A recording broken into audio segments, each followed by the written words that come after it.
हमारे चैनल कामनी वाजपेयी की कहानियां में आपका स्वागत है। नमस्ते दोस्तों, कैसे हैं आप सब? आइए सुनते हैं पद्मा शर्मा जी द्वारा लिखी कहानी मॉल।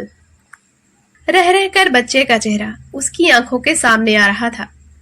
कैसे वह दुपट्टे को पकड़कर उससे रुकने का आग्रह कर रहा था। उम्र ही क्या है उसकी, अभी वो 2.5 साल का ही तो है। इस उम्र में तो वैसे भी बच्चे माँ का सानिध्य चाहते हैं। इस पर वो बीमार भी है। उसकी ममता बेबस हो रही थी। उसका मन कर रहा था कि एक झटके में नौकरी छोड़ दे, पर पति को जब तक नौकरी नहीं मिलती उसकी मजबूरी है कि वो नौकरी को करती रहे। संध्या, रुको, मैं भी आ रही हूँ। अपना नाम सुनकर वह चौंक गई। उसने देखा बगल की शॉप पर काम करने वाली विनीता उसे रोक रही थी। वह शांत निर्विकार भाव से उसके पास आने का इंतजार करने लगी। विनीता ने मजाकिया लहजे में पूछा, कहाँ खोई हो? क्या जीजा जी के माया जाल से अभी तक मुक्त नहीं हो पाई? नहीं, वो बात नहीं। बेटू की तबीयत खराब है, उसे तेज फीवर आ रहा है। वो आने नहीं दे रहा था। उसे रोता छोड़कर आई हूँ तो मन बेचैन हो रहा है, उसने रूंधे गले से कहा। तो छुट्टी ले लेती ना। मैं इस माह 3 छुट्टी ले चुकी हूँ। तुझे तो पता है हम लोगों को हर माह एक ही छुट्टी मिलती है। हाँ, ये तो है। और फिर हम लोगों को तो दोहरी भूमिका अदा करनी होती है। घर और बाहर 2 पार्टों में पिसना होता है। विनीता ने उदास होते हुए कहा। फिर कुछ रुक कर बोली, जीजा जी को कोई नौकरी मिली? नहीं, वो छोटी मोटी नौकरी नहीं करना चाहते। अर्जुन MBA हैं, पर आजकल उसकी भी कोई बखत नहीं। टैलेंट की हर जगह दरकार है। वो दोनों लिफ्ट के पास आ गईं। वे दोनों अब मॉल में प्रवेश कर चुकी थी। 100 बाई 100 वर्ग फीट के दायरे में फैला बहुमंजिला मॉल उपभोक्ता को लुभाने के लिए बाजारवाद की नई नीति के आयाम प्रस्तुत कर रहा था। अंडरग्राउंड गैरेज था, जहां सैकड़ों गाड़ियों का मेला, तरह तरह के रंगीन 4 पहिया वाहन, अलग अलग कंपनी के, भांति भांति के मॉडल, 2 पहिया वाहनों के अलग पार्किंग गेट और अलग पार्किंग स्थान, मोहल्ले जैसी बसावट, ठाकुर मोहल्ला, बामन मोहल्ला, बनिया मोहल्ला, आदि आदि। साइकिल सवार की तो कोई बखत ही नहीं है। बड़े गेट से प्रवेश कर जब गाड़ी ढलान पर उतरती, बुकिंग ऑफिस के बाहर खड़ा चपरासी गाड़ियों में बिराजे मालिक से 50 रुपए लेता और फिर एक पीली स्लिप थमा देता। इस प्रक्रिया में गाड़ियों की लंबी कतारें लग जाती।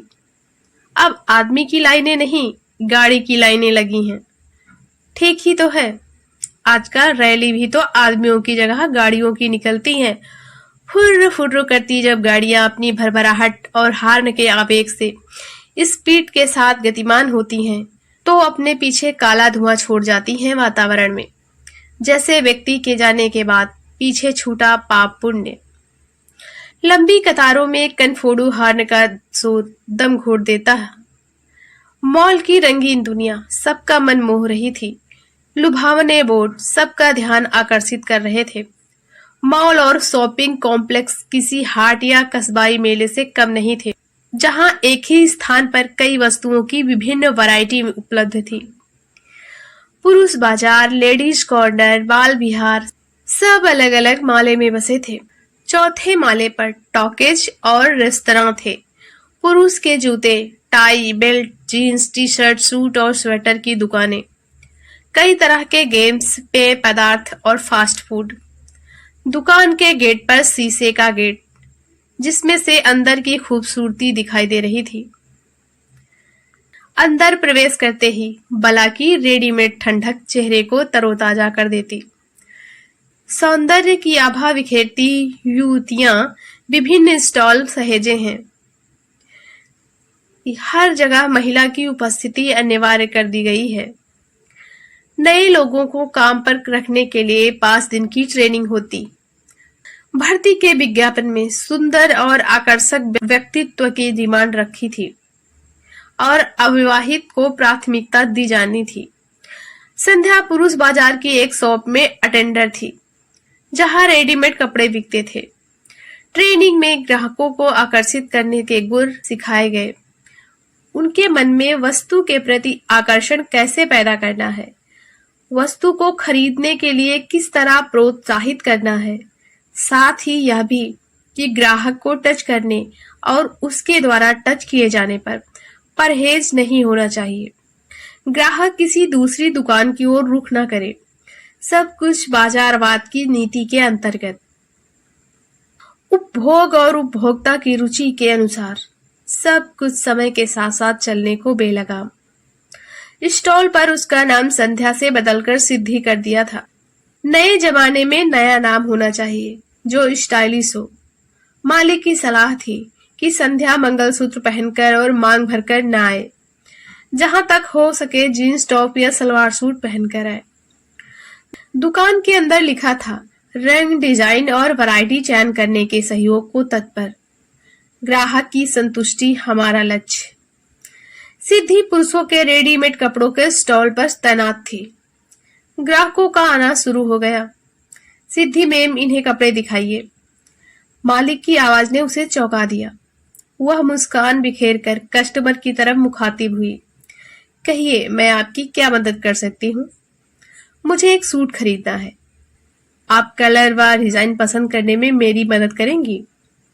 उसने फिर से मुस्कुराकर कहा, व्हाई नॉट, श्योर। वह कई वैरायटी के सूट दिखाना शुरू कर देती है। ये देखिए, ये रंग और ये डिजाइन आप पर खूब फबेगा। इसकी क्वालिटी देखिए, न्यू पैटर्न का सूट है, उसने मुस्कुराते हुए कहा। ग्राहक ने एक कोट उठाया तो उसने आदम का शीशे की ओर इशारा करते हुए कहा, इधर आइए। ग्राहक कोट शरीर से लगाकर देखने लगा। वह अपने स्टॉल पर लौट आई। तब मालिक ने इशारा करके कहा कि वो ग्राहक की मदद करे। उसने देखा ग्राहक सूट पहनने का उपक्रम कर रहा था। लाइए, मैं मदद करती हूँ। वह कोट पकड़कर खड़ी हो गई। ग्राहक ने बाहें डाली। जब संध्या का सहयोग मिला तो ग्राहक ने कई कोट पहनकर देखे। शुरू शुरू में उसे इस सब कामों में बहुत अटपटा लगा था। एक ग्राहक को स्वेटर खरीदना था। उसने स्वेटर गले में डाला और बोला, मैडम हेल्प प्लीज। संध्या ने उसे स्वेटर पहनाया जैसे किसी बच्चे को पहना रही हो। इस प्रक्रिया में संध्या के हाथ उसके शरीर को स्पर्श कर रहे थे। उसकी सांसें संध्या के नथनों में समाती जा रही थी। उस दिन संध्या ने घर आकर अर्जुन से कहा, मुझे नहीं करनी ये नौकरी।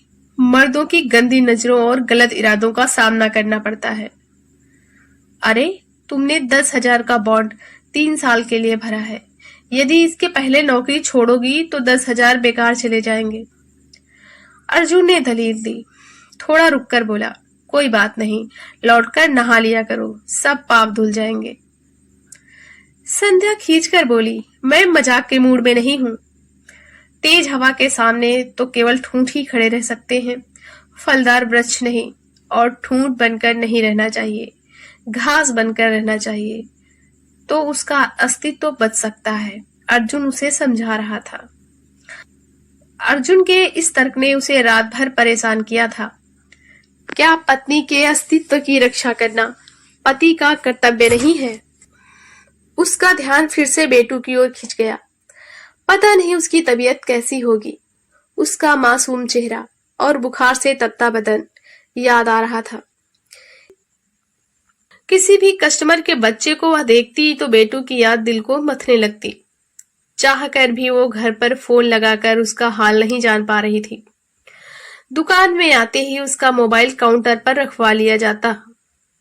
आज उसने मोबाइल स्विच ऑफ नहीं किया था, बल्कि साइलेंट मोड पर रख छोड़ा था। अब तो लंच टाइम में ही देखना संभव हो सकेगा। लंच टाइम भी पता नहीं कब मिल पाएगा। जिस दिन ज्यादा भीड़ होती है, लंच टाइम देर से होता है, उसमें भी जल्दी से लंच फिनिश करके आना होता। वह बीए ही कर पाई थी और उसकी शादी हो गई। फिर घर गृहस्थी में ऐसी रमी कि आगे पढ़ने का मंसूबा धरा ही रह गया। वह बिना झिझक थ्रो आउट इंग्लिश बोलती थी। इस हुनर की वजह से उसे ये नौकरी मिल गई थी।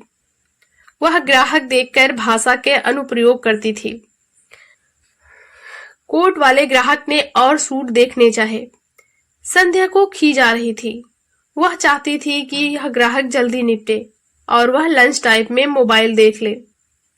अभी वह इस ग्राहक को ही नहीं निपटा पाई थी कि ग्राहकों की भीड़ आ गई।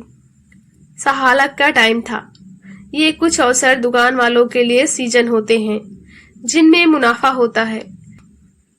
इन दिनों में दुकान वालों की भूख प्यास सब गायब हो जाती है। कमीशन रखकर और कई तरह की लुभावनी स्कीम रखकर कस्टमर का ध्यान आकर्षित कोई कोर कसर नहीं छोड़ते ये लोग। दुकानदारों में गला काट आपसी स्पर्धा समाई रहती है। जैसे तैसे संध्या को लंच टाइम मिला। सबसे पहले उसने पर्स में से मोबाइल निकालकर चेक किया। उसमें घर के 4 मिस्ड कॉल पड़े थे। उसने जल्दी से घर फोन लगाया। उसके हाथ कांप रहे थे। सर्दी में भी उसके माथे पर पसीना आ रहा था। उसे पता चला कि बेटू को तेज बुखार है। वो लगातार उसे याद कर रो रहा है। ज्यादा रोने से उसे उल्टी भी हो गई है। हो सके तो वो आधी छुट्टी लेकर आ जाए। संध्या ने खाना भी नहीं खाया और अपने मालिक सुधाकर जी के पास आकर बोली, सर मुझे छुट्टी चाहिए, बेटा बहुत बीमार है। स्टॉल में दूसरी लड़की रानी से भी उसने बात कर ली कि वह उसका स्टॉल देख लेगी। रानी का नाम भी स्टॉल में प्रिंसी था। सुधाकर जी ने बेरुखी से कहा, अभी सहालक की भीड़ है। इस भीड़ का हम साल भर इंतजार करते हैं। तुम पहले भी काफी छुट्टी ले चुकी हो। तुम्हारे यहाँ रोज कोई ना कोई बीमार बना रहता है। संध्या झल्लाकर स्टॉल पर आ गई। इन लोगों ने काम करने वाला रोबोट समझ रखा है, जिनकी भावनाओं और इच्छाओं का कोई मोल नहीं है। बस उत्पाद बेचना है। ये तुम्हारी कला है, हुनर है, जैसे भी हो माल बेचना है। ध्यान रहे कोई ग्राहक खाली हाथ वापस नहीं जाए। ये वाक्य हमेशा मस्तिष्क में कौंधता रहता।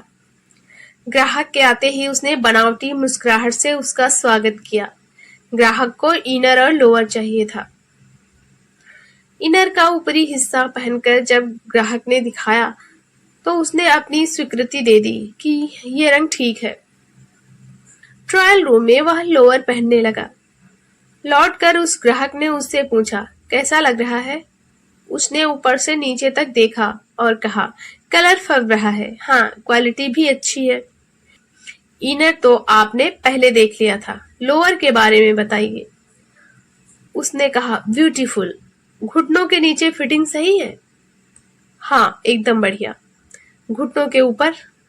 वह थोड़ा सा कुचाई, फिर बोली, वहां भी ठीक है। और कमर के नीचे? कहते हुए वह भेदने वाली आंखों से देखने लगा। उसकी बातों और इशारों का अर्थ समझकर संध्या अपना आपा खो रही थी।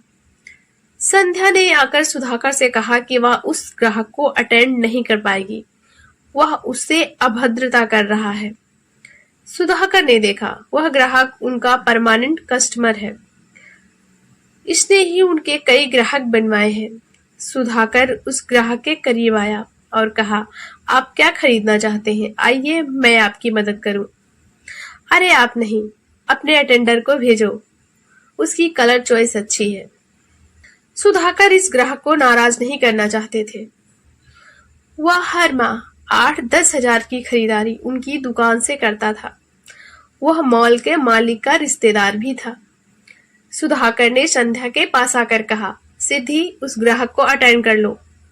संध्या चौंक गई। वह सोच रही थी कि सुधाकर जी को पूरी स्थिति पता है और फिर भी वे दबाव डाल रहे हैं। क्या मेरी इज्जत इनकी दुकान की इज्जत नहीं है? मेरी जगह इनकी बेटी होती तो क्या ये ऐसा सहन कर लेते? उसकी फरमाइश पर वह उसे स्वेटर दिखाने लगी। एक स्वेटर उसने पहन कर देखा, फिर उसे उतारने की कोशिश करने लगा। संध्या उसकी मदद करने लगी। अचानक संध्या को अपने अंगों पर उसका स्पर्श महसूस हुआ। संध्या को जैसे करंट लगा हो। उसने आओ देखा ना ताओ एक थप्पड़ उसके गाल पर लगा दिया। वह गुस्से में बोली, आपको लगता है हम यहाँ सब कुछ दांव पर लगाकर बैठी हैं? अरे मैंने ऐसा क्या कह दिया? कहा तो कुछ नहीं, पर गलत किया है। नहीं, मैंने ऐसा कुछ नहीं किया। आप मुझ पर आरोप लगा रही हैं। दोनों की बहस सुनकर सुधाकर पास आ गया। बिना कुछ माजरा जाने वह संध्या से बोला, सिद्धि, साहब को कुछ और माल दिखाओ। संध्या का दिमाग वैसे भी बेकाबू हो रहा था। बेटे का बीमार चेहरा आंखों के सामने घूम रहा था। उसके मन में द्वंद चलने लगा। ये सब मैं किस लिए कर रही हूँ? अपने घर, अपने परिवार और विशेषकर अपने बच्चे के लिए। जब बच्चे की परेशानी में उसके साथ नहीं रह पाएगी तो ऐसी कमाई किस काम की? उसका क्रोध उफन पड़ा। सर, मैं आपको पहले भी सूचित कर चुकी हूँ कि पुरुष कस्टमर हम महिला अटेंडर के साथ अश्लील व्यवहार कर रहे हैं। आपने ध्यान नहीं दिया।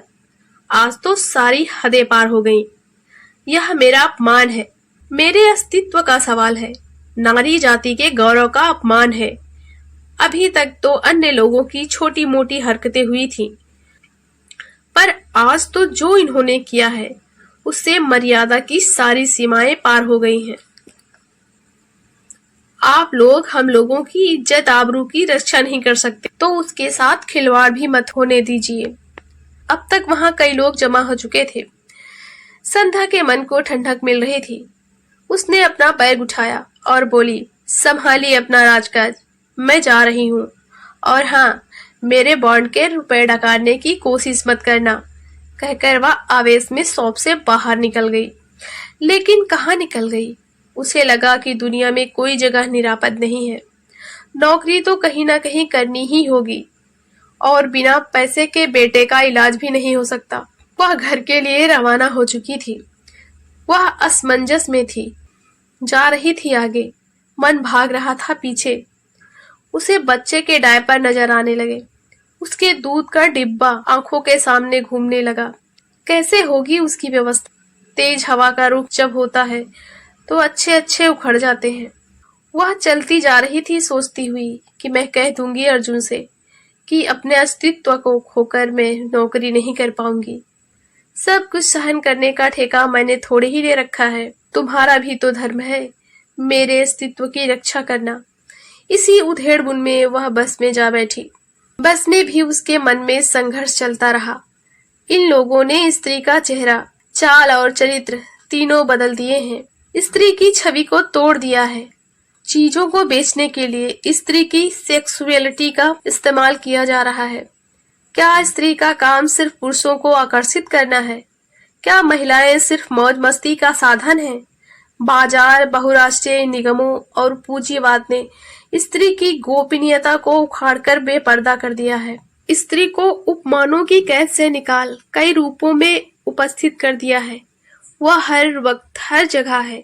व्यवसाय तक में भी तो स्त्री चाहिए। सिर्फ सुंदर स्त्री, कुमारी स्त्री, आजाद स्त्री, ऐसी सुंदर और स्वतंत्र स्त्री जो राष्ट्रीय बहुराष्ट्रीय कंपनियों का माल, ब्रांड और उपभोक्ता सामग्री बेच सके, मालिकों के लिए ज्यादा से ज्यादा मुनाफा कमा सके। उसी कविता की पंक्तियां याद आ रही हैं। सब ओर से ही दिख रही है, चाहे उत्पाद मर्दों के लिए हो, स्त्री के लिए या बच्चों के लिए, उसका होना जरूरी है। वे अपनी अदा, अपनी देह दिखाने का, सबको रिझाने का ले रही हैं मेहनताना। उसने आंखें बंद कर अपना सिर सीट के पिछले हिस्से से टिका लिया। अंदर के तूफान को जज्ब कर आने वाले तूफान के लिए खुद को तैयार करने लगी। आपने हमारी पूरी कहानी सुनी, इसके लिए आपका बहुत बहुत धन्यवाद। हमारी कहानी आपको कैसी लगी प्लीज कमेंट करके जरूर बताएं। अगर आप हमारे चैनल पर नए हैं तो प्लीज लाइक, सब्सक्राइब और शेयर करें।